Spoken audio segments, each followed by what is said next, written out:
karena bahas Nusantara sekarang itu sensitif.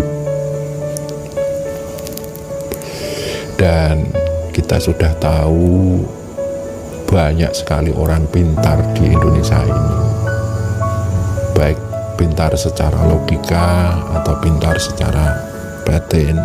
Mereka sudah terlalu banyak membahas Nusantara ini, membahas Indonesia ini dari sudut pandang masing-masing, entah dari para ulama, agniya atau umara, semuanya membahas Nusantara. Dan yang miris, Nusantara ini sudah masuk pada garis emosional. Indonesia ini sudah emosional.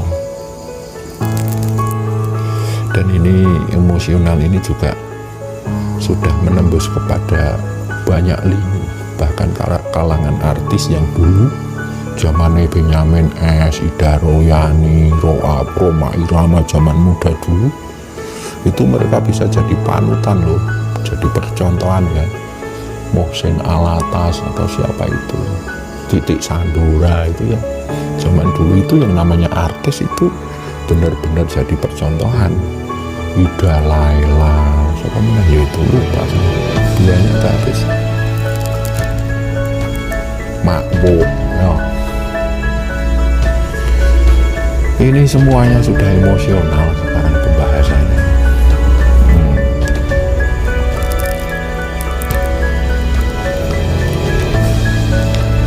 Saya cuma bisa berharap, atau mungkin bisa disebut satu impian, seandainya suatu saat nanti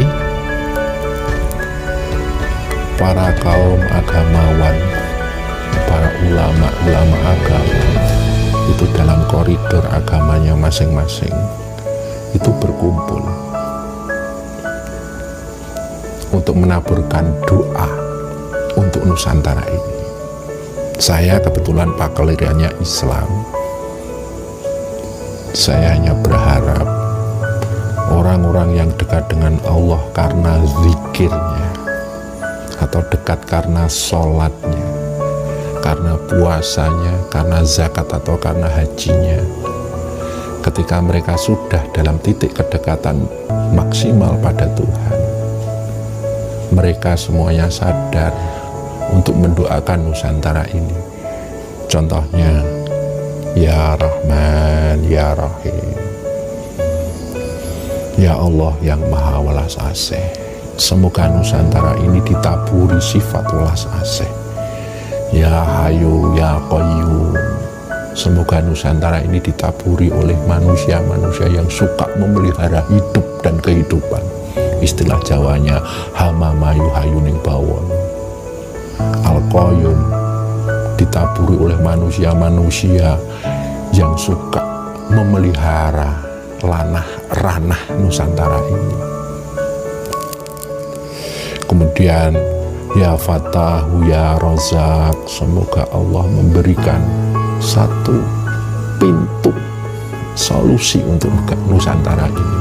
Ya Razak, semoga penduduk-penduduk di Nusantara ini dicukupi rezeki dan rata dari Sabang sampai Merauke. Seperti itu yang saya impikan, yang saya harapkan, dan semoga ini bukan hanya sebuah impian. Tidak cuma orang Islam, orang Hindu, orang Buddha, orang Nasrani di tempat ibadahnya masing-masing. Sekarang ada Konghucu, semuanya ulama-ulamanya menggerakkan umatnya untuk menaburkan doa demi Nusantara ini. Karena yang saya lihat, Nusantara ini sekarang darurat doa. Ditambah dengan corona ini, ekonomi macet di mana-mana, orang-orang kecil kasihan. Dan ini masyarakat Nusantara ini, mohon maaf, sudah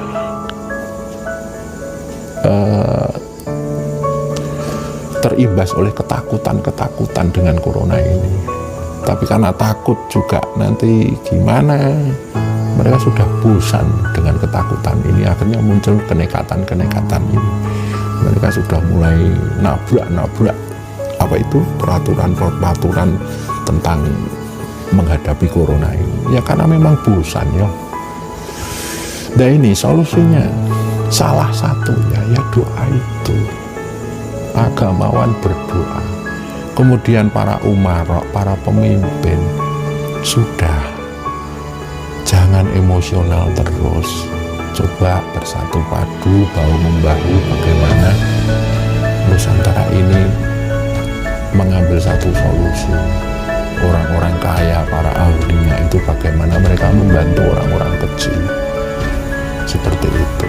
Dan orang-orang miskin itu bagaimana mendoakan orang-orang yang menjabat di 3 titik itu, ulama, umarok, dan agniya, karena doanya orang miskin itu kan mustajabah.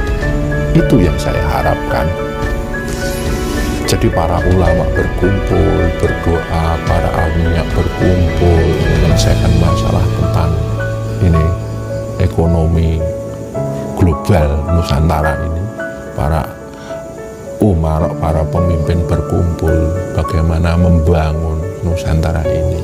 Seperti itu, gitu loh Pak. Jadi insya Allah kalau sudah seperti ini, Indonesia akan keluar dari ranah emosional seperti ini. Yang saya lihat, emosional yang ada, yang muncul di Nusantara ini, saya lihat tidak menyelesaikan masalah, tapi justru menambah titik masalah tersendiri. Masyarakat sudah banyak yang lapar karena corona ini, masyarakat sudah mulai ketakutan, masyarakat sudah mulai galau dengan situasi seperti ini. Tapi para ulama, para umarok, dan para awniya ribut. Ditambah sekarang para artis juga sudah saya lihat di TikTok ribut aja. Bahkan ada yang mohon maaf malah justru pamer kekayaan, seperti itu kan menyakiti hati rakyat kecil itu. Ya, saya selaku pelaku rohani, penghayat ketuhanan atau penghayat Islam, ya miris. Dan apa yang saya impikan itu tadi, apa yang saya harapkan itu tadi, bukan sebagai satu harapan yang munafik ya, karena saya juga memberikan satu ajaran kepada murid-murid saya untuk selalu mendoakan Nusantara ini. Bahkan mereka menata alam ya, contohnya kemarin kan setiap bulan melepas benih-benih ikan, melepas burung-burung yang sudah mulai punah seperti itu. Yaitu walaupun itu kecil dan kita bisanya cuma berdoa, tapi kan minimal kami mulai melakukan sebuah action, sebuah titik proses demi perbaikan Nusantara ini. Kedepannya saya juga nggak tahu akan kayak apa Nusantara ini, tapi insya Allah ada titik baliknya nanti. Ketika pada titik kejenuhan, semoga saja memunculkan kesadaran-kesadaran pada